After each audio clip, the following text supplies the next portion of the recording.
But they had decided to put it upon the head of the Igbos, or one tribe, because one man decided to feel sorry for the young people that decided to act improperly or overzealously.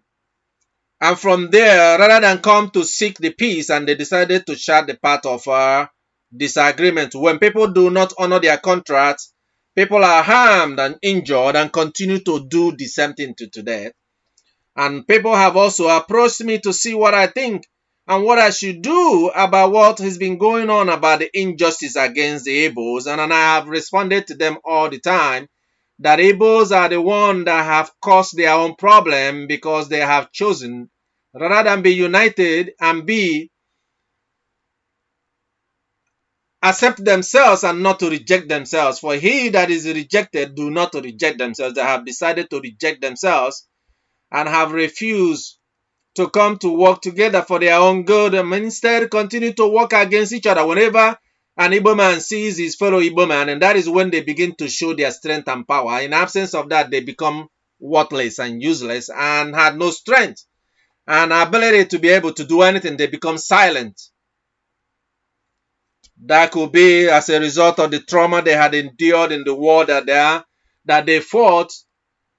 But that trauma does not manifest when it is their own brother. Rather than be their own brother keepers, they become their own enemies. Even when nations within Nigeria were asking them to unite and speak with one voice, they cannot. They couldn't think about all the things they've been able to accomplish in the past in order to overcome the kind of injustice that was meted upon them. And I'm not going to talk about that because I believe Dr. Konjuwal, I believe, the executive director of the World Trade Organization, in her speech recently, has succinctly put the summary of what is the truth. But there was a prophecy that was given from this altar then, a long while ago, years ago, talking and asking the nations of the Nigeria to think about what kind of a country or nation that they want to be their neighbor.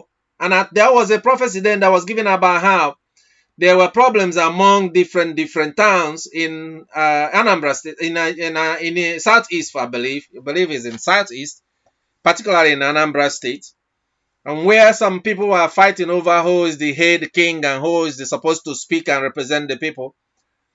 And I remember sending an email to one of the king in not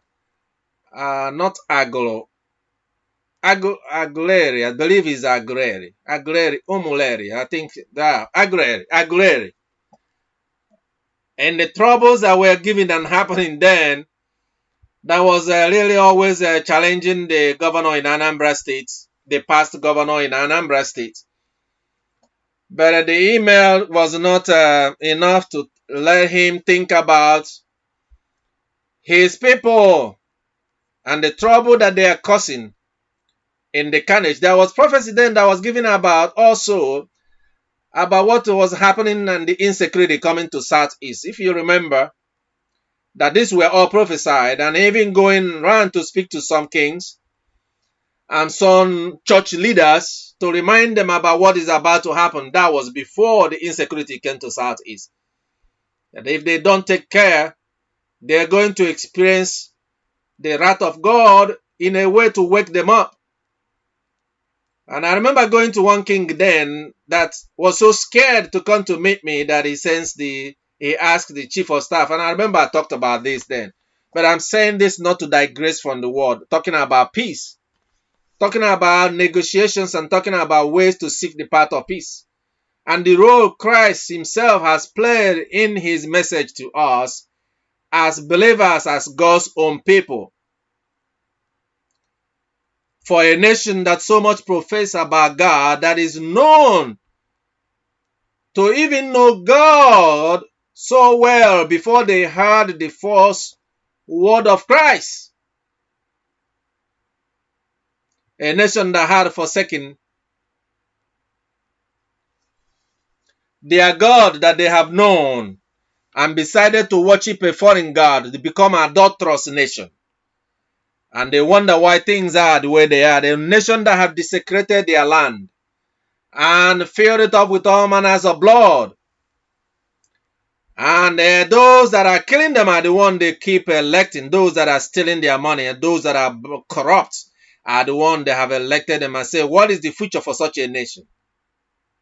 And in the bigger picture of Igbo as a nation unto the other nations in Nigeria, and what have been continuing in the unrepentant heart of the people,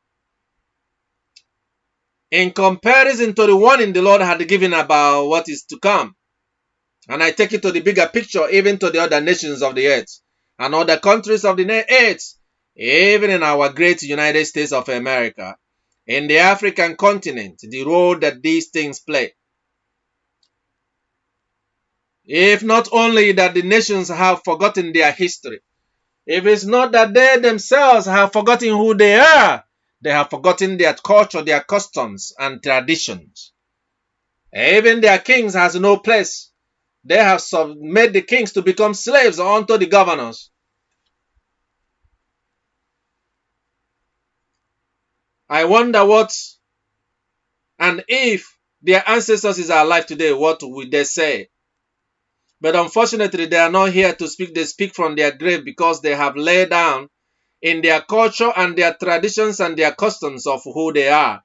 Just as we also in America know who we are, in the foundations that we have laid. One nation under God, indivisible under God. And in the paraphrase of the simple few things that we are saying today, we ask and urge you in wherever you are and wherever you listen to the message, for you to look into your own past and into your own history to find out if there was a time that these kind of corruptions and things that are happening in around you and in your nation and in your country, the kind of pain and suffering that is going on has occurred, and when was that, and what was the cause and the reason, and what was the will of the people, and what did the people do in order to combat that. You hear people, for example, in the southeast, and some people who themselves from the beginning of the problems in the southeast have been responsible in the betrayals of their own brothers, in the killing of their own brothers,